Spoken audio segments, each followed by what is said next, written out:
భవికృతారంభ సంభవధాన్య నిచయ భవికృతారంభ సంభవధాన్య నిచయ భవి నిరీక్షణ రసపాకవితాన భవిహస్తగత భవపాకశాకాది భవిగృహ క్షేత్రాంఘ్రిపధనవర్జితుడా భవజన దర్శన స్పర్శనాలాప వివిధ దానాదాన విషయ దూరగుండ శుద్ధ భక్తి స్థల శృతి మతాచార సిద్ధ వీరవ్రత శీలాన్వితుండ కలియుమాల్కురికి సోమనాథుండనంగ వెలయువాడను చతుర్వేద పారగుండ నే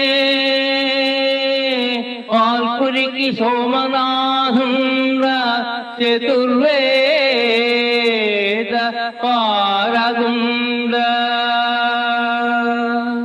నేను భూలు పండించిన ధాన్యం ఉపయోగించను, వారి కంటబడిన ఆహారము తినను.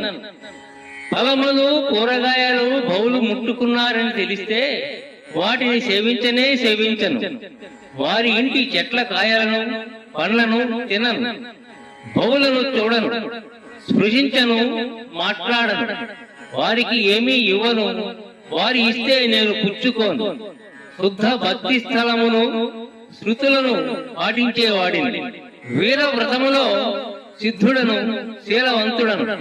నా పేరు పాల్కురికి సోమనాథుడు. నేను చతుర్వేద పారాయణుడను అని పాల్కురికి సోమనాథుడు చెప్పుకున్నాడు. పాల్కురికి సోమనాథునికి పరమత సహనం తక్కువ. వీరశైవులకు అత్యంత ప్రధాన గ్రంథము అయిన బసవ పురాణంలో భవిజన సమాదరణ సంభాషణాది సంసర్గ దూరగుడ నలి బాల్కురికి సోమనాథుండనంగ వెలసినవాడ నిర్మల చరిత్రుండ అనగా బహులను ఆదరించను, వారితో సంభాషించను, వారితో కలిసి తిరుగను. నేను పాల్కురికి సోమనాథుడను, నేను నిర్మల చరిత్రుడను అని సోమనాథుడు చెప్పుకున్నాడు. సోమనాథుడు బ్రాహ్మణ వ్యతిరేకి. తాను బహుళ మరియు వీరశైవేతరుల సాంగత్యం చేయనని చెప్పుకున్నాడు.